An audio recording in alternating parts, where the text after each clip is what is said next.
everyone, and welcome to this episode of the History Nuggets. Today, we are discussing the Dutch Golden Age. The Dutch Golden Age was from 1600 till 1700, exactly 1588 till 1672. It was a period of great prosperity and flourishing art, technology, and sciences in the Dutch Republic, because in 1585 Antwerp was recaptured by the Spanish and the harbor was blockaded by rebels from the north. Trade collapsed in Antwerp. So merchants from Antwerp fled to Holland and continued trading from there. That's how Holland gained a lot of expertise, money, and labor in around 1600. Trade in Europe became the most important thing for the economy in the Dutch Republic. Because the Spanish and Portuguese discovered new continents and new sailing routes, a global economy had arisen. Merchants from the Dutch Republic set up companies which were special trading organizations active in Indonesia. In 1602, they put together all of these companies to prevent competition and called it the United Dutch East India Company, known as VOC in Dutch. They got special privileges from the Dutch Republic, like trade monopoly. They were the only Dutch company that could trade with Asia. They could also start a war against Asian rulers to get better spices. When the Dutch East India Company was a success, other merchants from the provinces, Holland and Zeeland, set up the Dutch West India Company, the VOC. This company was given the trade monopoly in West Africa and America. Most money was made by trading. They used merchant capitalism, which is that merchants bought products with money and sold them as a profit. Profit was invested in more products. After America was discovered, Europeans set up plantations there. Africans had to do all the hard work, while the Dutch people only had profit from it. Most of the work on the plantations was very tough, and slaves had almost no rights. It was difficult for slaves to start families because the husband, wife, and children could be sold by the owner. The Dutch Golden Age was a good period of time for the wealthy families, but not everyone profited from this. There were 4 social groups. A small stratum of wealthy merchants was on top. Beneath them was a large group of shopkeepers and craftspeople. Then there was a group of wage laborers who had to do a lot of work for a small amount of money. And the last group were the poor people. Art also started to flourish. For example, architecture. The population of Amsterdam grew very fast, so houses had to be built along the canals, where most of the rich people lived. In the summer, they went to the country house with splendid gardens, so everyone could see how wealthy they were. Wealthy people often decorated their house with paintings. The Dutch Republic was also known for its science. In the 17th century, a scientific revolution took place. Isaac Newton discovered the laws of mechanics. Christian Huygens that light propagates through space as waves. The Dutch Republic was ruled by a small group of wealthy men called regents. There was hardly any centralized government. There were 7 provinces with their own regional councils. The provinces joined together to make decisions about, for example, foreign policy in the States General. The stadholder and the pensionary of Holland were the most important. The stadholder led the army and navy.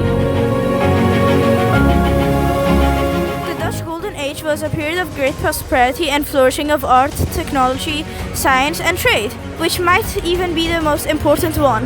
It started when the Dutch discovered new trading opportunities elsewhere, not just in Europe. So they built boats fit for long voyages and a lot of cargo.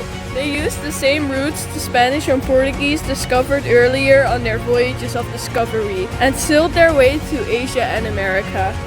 As a result, a global economy had arisen. What is a global economy?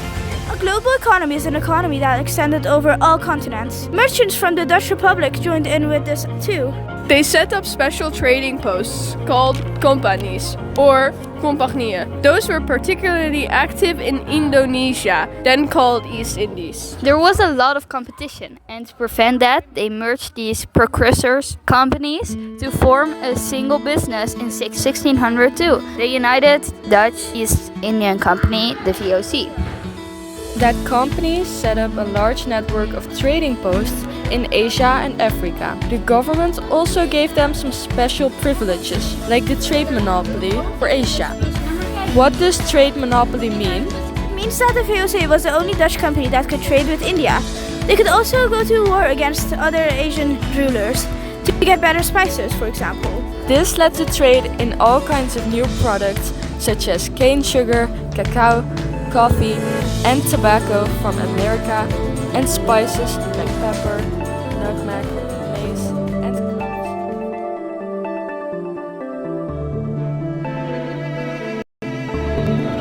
So first, let's give some context about the start of the Batavia's journey. The Batavia left the Netherlands from Texel to East India as a flagship of the Dutch East India Company on the 29th of October, 1628. And the journey would take 9 exhausting months to get to its destination. And it wasn't all sunshine and rainbows either. There was a rat infestation, and not to mention the 341 people on the 150 feet ship.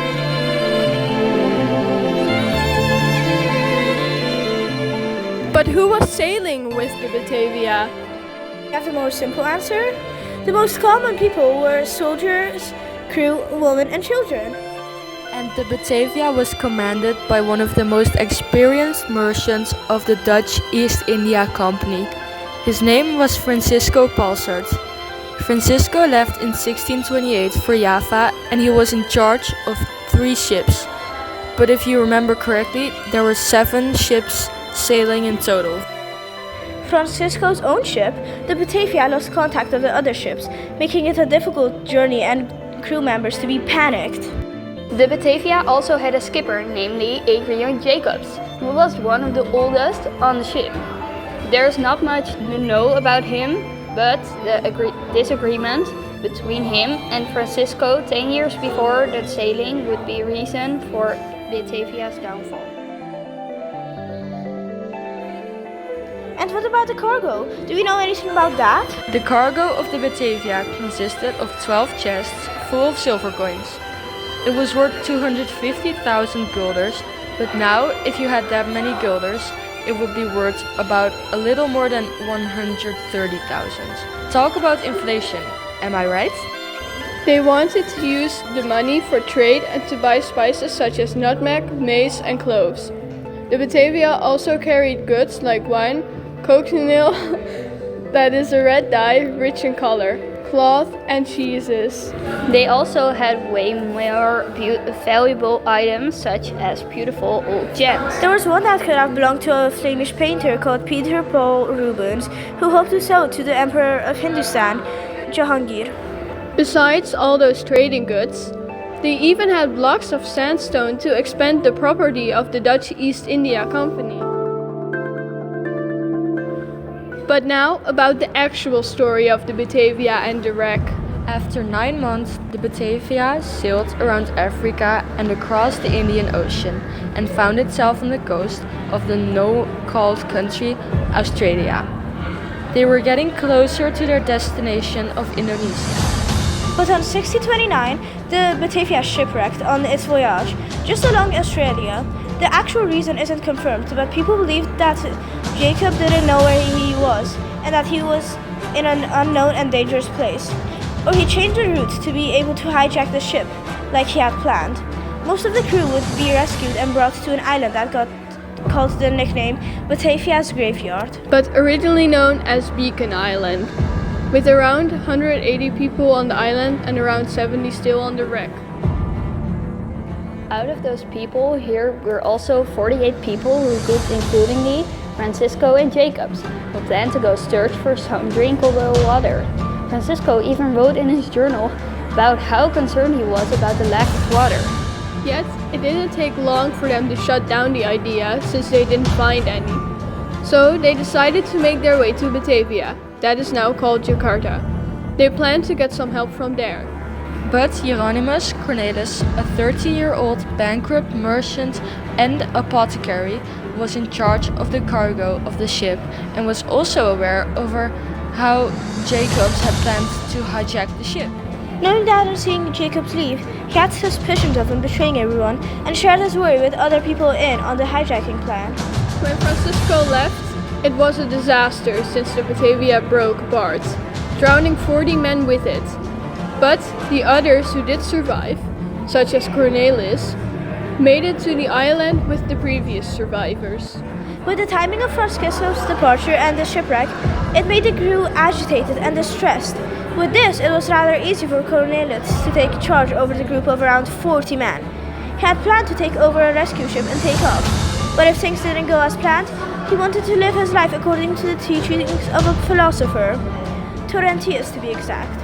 Cornelis first wanted to get rid of everyone, first sending a group of people to an island, promising them water and hoping that they don't return.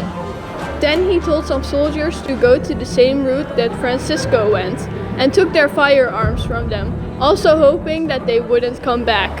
Next, he planned to drown some people by sending them to do useless errands in small boats over and over again.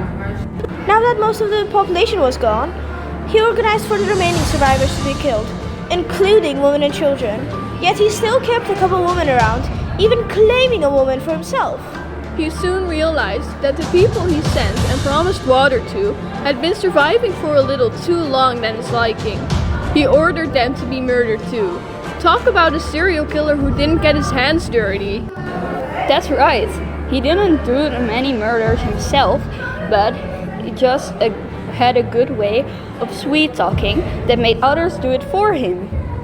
Seeing a smoke signal from one of the islands where he had sent the soldiers, Cornelis knew that he had found water and that he also had a chance to survive.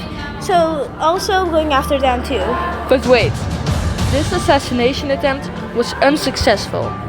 Instead of being able to murder the soldiers who didn't have weapons, so he decided to take matter into his own hands and go there, but Wiebe Hayes, the leader, had taken Cornelis prisoner for all of the terrible things that he had done, and 5 of Cornelis' men too. On the other hand, with Francisco, they had already reached Jakarta a long time ago, and with how irritated Francisco was with Jacobs and what a horrible job he had done, he also imprisoned him before returning to rescue the others.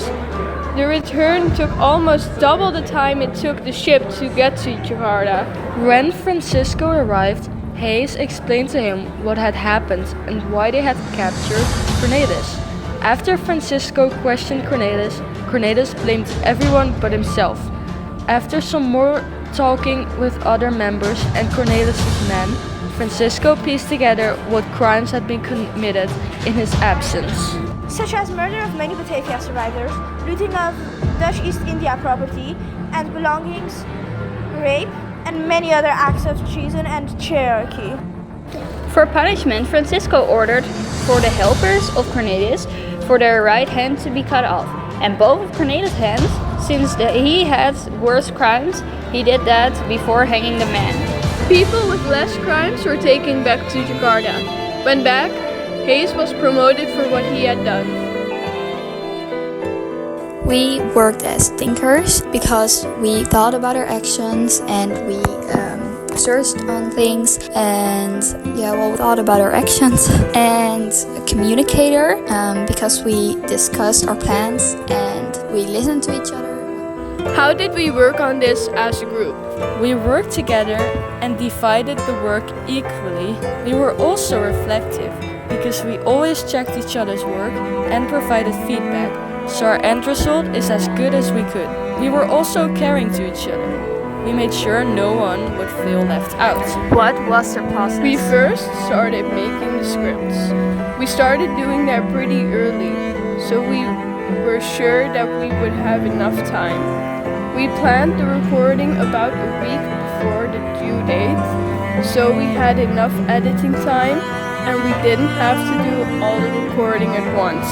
We were communicators because we discussed together when we would do what and plan together. What do we think of the results? We are all satisfied with the end result. We worked hard on it, but we also liked doing this project together. This is the end of our podcast. We hope you liked it.